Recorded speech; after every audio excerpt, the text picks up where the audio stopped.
할렐루야 샬롬 인사합니다. 할렐루야 샬롬 샬롬 샬롬 샬롬 샬롬 샬롬. 하나님 사랑합니다. 여러분 주 안에서 사랑합니다. 무릎을 꿇자. 어디에? 하나님 앞에 무릎을 꿇는 저와 여러분 되시기 바랍니다. 오늘 시편 95편 1절에서 11절이죠. 야훼 앞에 무릎을 꿇자라는 제목으로 우리 함께 은혜를 나누도록 합니다. 그전 평양 신학교 교장을 지냈던 최필근 목사님, 한학과 동양학은 물론 해박한 신학과 철학을 겸비한 신학자이셨습니다. 본래 최 목사님은 철저한 유교 가정에서 자라고 유교 경전에 심취했는데 그만 14살 때 1898년도입니다. 지금으로부터 2015년이니까 몇 년 전이에요. 12년하고 100년하고 그죠? 100한, 한 20, 30년 전이네요. 그죠? 2100. 그렇습니다. 아버지가 먼저 복음을 받아들이면서 기독교로 개종을 하셨어요. 소년 최필근의 그 소년이었죠. 심정은 아버지를 이단에 뺏긴 것 같은 슬픔에 잠겼다고 합니다. 개종한 아버지는 600여 권의 책을 쌓아놓고 아주 열심히 공부를 하시던 유명한 한학자이셨기 때문에 최필근은 공자에게 이렇게 하소연을 했다고 그래요. 공자 씨의 아버지가 그리스도를 공박하고 유교를 옹호하는 글을 쓰시겠다 하더니 기독교 경전 성경을 보시다가 불행하게 그리스도교에 빠졌습니다. 공자의 말씀에 이단을 공부하면 해롭다고 하심이 그것을 가르치신 듯합니다. 저는 결코 공자의 도를 버리지 않기로 맹세합니다. 이렇게 우리로 보면 기도를 한 거예요. 그죠? 부처님 앞에. 그로부터 1년 후 아버지가 최필근을 부르더니 내일은 주일이니 예배당에 함께 가자 하시는 바람에 그 옛날에는 안 가요 소리를 못하니까 그만 정말 억지충현이로 교회로 끌려가게 됐다고 해요. 그로부터 결국 눈물을 머금 것 난생 처음 아버지를 따라 예배당에 가고 그날 집으로 돌아온 최필근은 공자께 또다시 호소를 하였다고 해요. 공자님 정말로 죄송합니다. 당신의 가르침 중에 아버지가 잘못하면 가나요?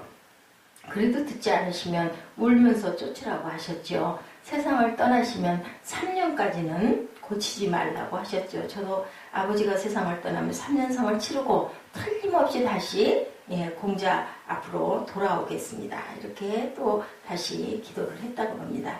최필근은 끝내 공자한테 결국 돌아가지 못하고 목사가 되고 말았어요. 훗날 최필근 목사는 공자께라는 글에서 이렇게 말했다고 합니다. 다시 공자로 돌아오겠다던 맹세를 지키지 못해 미안합니다. 그러나 나는 공자가 살아계시다면 반드시 그리스도 교회에 귀할 것이라고 믿습니다. 이렇게 글을 썼다고 합니다. 공자나 소크라테스나 석가모니 같은 성인도 만왕의 왕이며 만주의 주이신 그리스도 앞에 무릎을 꿇어야 한다는 것이 기독교 신앙이기 때문이다. 이렇게 글에 써 있었다고 합니다. 오늘 시편 이스라엘이 하나님을 찬양해야 할 이유와 방법에 대해서 알려주고 있습니다. 동시에 과거의 비참한 역사를 거울 삼아 외식으로 찬양하지 말고 진실하게 예배할 것을 권고하고 있죠. 하나님에 대한 경배와 찬양이 들어있는 이 본 시는 예배 중에 사용하기 위해 지어진 노래예요. 전반부는 찬송 인도자의 지시에 따라서 회중이 부르는 노래로 하나님에 대한 찬양과 이유가 기록되어 있고 후반부는 인도자의 독창으로 이스라엘의 역사적 교훈을 상기시키면서 바른 예배 자세를 갖추도록 교훈하고 있습니다. 본문 6절이죠. 우리를 지으신 야훼 앞에 무릎을 꿇자. 경배의 자세입니다. 여기 무릎을 꿇자는 히브리어로 바락이라는 말로 존경과 복종의 의미를 담고 있습니다. 우리는 하나님 앞에 순종해야 되죠. 순종하지 않으면 복종해야 합니다. 이것이야말로 하나님이 약속하신 축복에 저희들이 온전하게 이르는 비결이죠. 하나님의 거룩한 기대를 사모하는 열망으로 하나님 앞에 나와야 할 줄로 믿습니다. 바른 예배 자리에 있어야 되겠죠. 성모 마리아, 예수님의 어머니시죠. 어땠어요? 처녀 시절에 얘기해도 어떻게 해요? 제가 어떻게 그 남자를 모르는데 아이를 갖습니까? 했다가 나중에 결국은 어떻게 했어요? 제가 그리 하겠나이다. 뭡니까? 순종하는 자세로 예수님을 잉태하는 하나님의 그 말씀에 뭘로 믿음으로 순종하는 것, 우리 어제 주일날 새벽 예배에서 함께 나눴죠. 그렇다면 야훼 앞에 무릎을 꿇어야 할 이유는 과연 무엇일까? 첫째, 왕이신 하나님이시니까. 핸델의 메시아가 초연된 것 1742년 4월 13일 아일랜드의 더블린에서 있었습니다. 자선음악단체 필하모니 협회에서 핸델을 초청하여 발표회를 갖도록 주선했던 거죠. 자선음악단체의 필하모니 연주는 대성공이었습니다. 이듬해 1743년 런던에서 메시아가 연주되었죠. 그 연주회에 국왕인 조지 2세가 참석했습니다. 국왕은 할렐루야 한창 중에 전능의 주가 다스린다는 부분에서 압도되어 왕관을 벗고 벌떡 일어났다고 합니다. 그러자 청중들도 당연히 따라서 일어날 수밖에 없었겠죠. 예, 그때 이후 할렐루야가 연주되면 일어나는 그런 관례가 생겼다고 하죠. 하나님은 만왕의 왕이시고 온 세상을 다스리실 뿐만 아니라 주인이시기에 누구라도 일어나 경배하게 되죠. 본문 3절입니다. 야훼는 크신 하나님이시오 모든 신들보다 크신 왕이시기 때문이로다. 여기에 크신은 가돌이라는 언어로 위대한을 뜻하는데 백성의 목자 되시는 크신 권능의 하나님을 암시하는 형용사입니다. 야훼는 다른 이방 민족이 섬기는 모든 헛된 우상들보다 크신 왕이시기에 큰 소리로 감사하며 예배해야 한다는 겁니다. 하나님은 모든 신들 위에 뛰어난 위대한 왕이시죠. 땅의 나라들은 제한적 영역을 가지고 그들이 섬기는 신도 역시 제한성을 가지죠. 그러나 하나님은 모든 이방신보다 위대하시고 홀로 뛰어난 절대자이십니다. 왕이신 하나님 앞에 무릎을 꿇는 표현, 모든 것이 하나님의 주권 안에 있음을 고백하는 행위죠. 모든 것이 하나님의 손에 있고 그로부터 온다고 믿으면 그 하나님과 관계를 맺어야 합니다. 그 하나님만 경배해야 하죠. 다 함께 왕이신 나의 하나님을 우리 한번 찬양해 보시죠. 왕이신 나의 하나님 내가 주를 높이고 영원히 주의 이름을 송축하리이다. 우리 많이 부르는 고백하는 찬양이죠. 왕이신 하나님을 높이며 무릎을 꿇고 이렇게 경배해야 되겠죠. 둘째, 지으신 하나님이시니까 우리가 경배해야 됩니다. 미국의 조지 대통령, 초대 대통령 조지 워싱턴 대통령이 어렸을 때 하나님의 창조에 대해서 받아들이지 않았다고 그래요. 부모님은 워싱턴이 하나님의 창조를 믿도록 해야 되겠다. 지혜를 발휘했습니다. 뒷동산에 워싱턴의 이름을 따라서 꽃씨를 뿌리고 꽃이 피어 아름다운 모습이 되게 했습니다. 워싱턴을 데리고 동산에 올라가 그 광경을 보게 했어요. 그리고 워싱턴에게 이 모든 것이 저절로 생기더니 너무 신기하지 않니? 이렇게 얘기를 했다고 합니다. 그랬더니 워싱턴이 그런 게 어디 있어요. 부모님이 나를 위해서 예쁜 꽃을 보라고 이렇게 꽃씨를 뿌리고 잘 길러주셔서 꽃이 핀 거죠. 그냥 된 일은 없어요. 이렇게 대답을 했다고 그래요. 그래서 그때 얘기를 하셨다고 합니다. 그래, 이 꽃밭은 우리가 너를 위해서 가꾸고 길러서 이렇게 꽃이 피었단다. 그런데 하물며 세상에 어떻게 저절로 생겨날 수 있겠니? 이렇게 얘기하고 그 이후부터는 조지 워싱턴이 세상이 그냥 지어진 게 아니고 하나님이 만드셨다라는 것을 믿게 되었다고 합니다. 맞습니다. 만물은 하나님께서 만드셨기 때문에 있는 것이지 그냥 있는 일은 없죠. 본문 5절이죠. 바다도 그의 것이라 그가 만드셨고 육지도 그의 손으로 지으셨도다. 그냥 일어난 것은, 그냥 만들어진 것은 없습니다.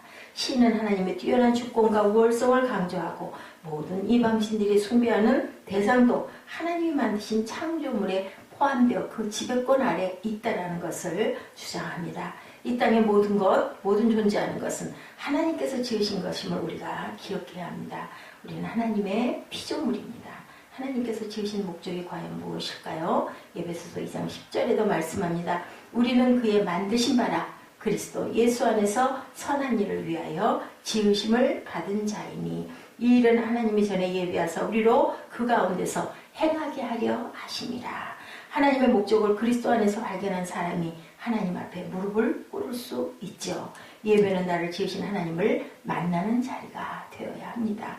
창조주를 대면하는 기쁨을 얻는 시간이 되어야 되겠죠. 그러므로 야훼 앞에 무릎을 꿇는 감격으로 예배자가 주시는 특권을 누리시기를 축복합니다. 셋째로 우리를 돌보시는 하나님이시기 때문에 우리는 예배합니다. 우리를 지으시고 우리를 돌보시고 우리의 왕이시고 토니 캠플러의 그 목사가 오레곤에서 목회할 때 일입니다.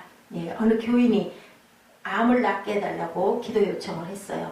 캠벌러는 그를 위해 간절하게 기도했다고 합니다. 일주일 후 그 환자의 아내로부터 전화가 왔어요.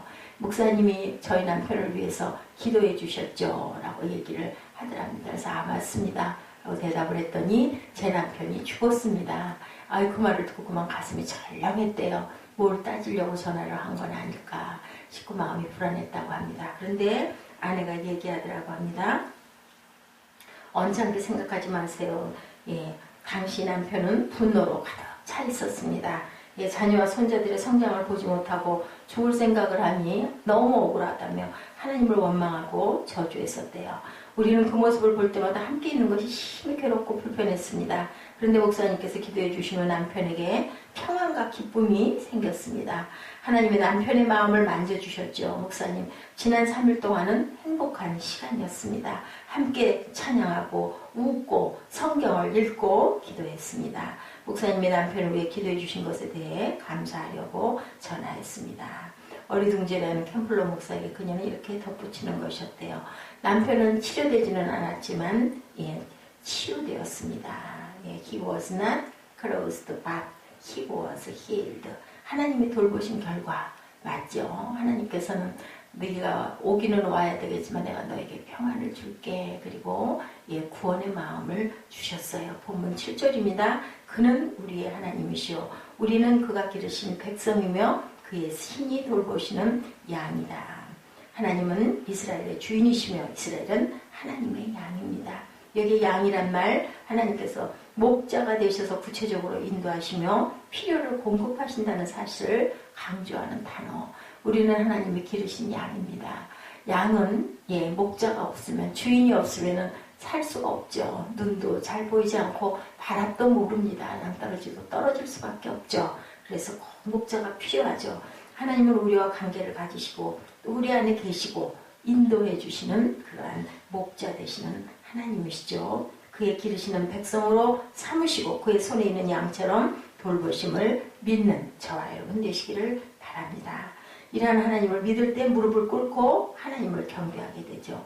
시인은 이스라엘 백성들이 르비딤에 행하던 불평을 경고와 표준으로 제시하고 있습니다. 이 장소에 붙여진 이름들은 사건을 상기시키는데 무리바는 다툼을 의미하고 마사는 시험을 의미합니다.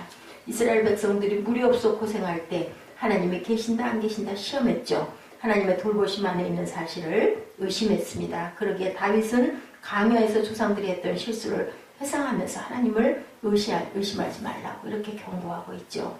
우리는 하나님이 돌보시는 백성님을 믿고 오로지 무릎을 꿇고 경배해야 할 것입니다. 목공이었던 에드워드 모트는 16살에 예수를 영접하고 열심히 일하며 가구점 하나를 경영하게 되었어요. 바라던 소원을 이룬 모트는 힘들 때마다 찾았던 홀먼 언덕에 올라가 무릎을 꿇고 기도했습니다. 넓게 펼쳐진 언덕에서 마을을 바라보다가 엎드려 눈물을 흘리며 하나님께 고백했대요. 주님, 조금은 성공했지만 이런 성공 언제라도 흔들려 없어져 버릴 수도 있습니다. 흔들릴 수 없는 반석은 오직 야훼 하나님 한 분뿐이십니다. 반석이신 하나님만 의리하고 살겠사오니 한평생 주님을 찬양하고 예배하는 자로 살게 하소서. 기도를 마친 그의 마음에 하늘의 평강과 기쁨이 내렸습니다. 모트는 집에 들어온 즉시 한 편의 찬송시를 만들었다고요. 찬송가 488장 이 몸의 소망 무언가 우리 주 예수뿐일세. 우리 주 예수밖에는 믿으리 아주 없겠네. 굳건한 반석이시니 그 위에 내가 서리라. 그 위에 내가 서리라. 우리가 참 아주 사랑하고 기뻐하는 그러한 찬송이죠. 주는 나의 반석이시니 유언에 쓸리는 하늘나라는 무릎으로 간다. 무릎 꿇는다는 것, 기도한다는 의미도 있지만 삶의 주권이 하나님께 있음을 고백하고 전적으로 맡기는 모습입니다. 그러므로 누구나 하나님 앞에 무릎을 꿇고 경배해야 합니다. 하나님은 사색이나 연구의 대상이 아니라 경배의 대상이기 때문입니다. 하나님 앞에 나아가는 태도가 바르지 못하다면 절대로 그분을 만날 수가 없습니다. 바른 태도가 무엇일까요? 무릎을 꿇어야 합니다. 하나님 앞에 나아가려면 우선 감사의 노래를 불러야 하고 이어 무릎을 꿇고 경배해야 합니다.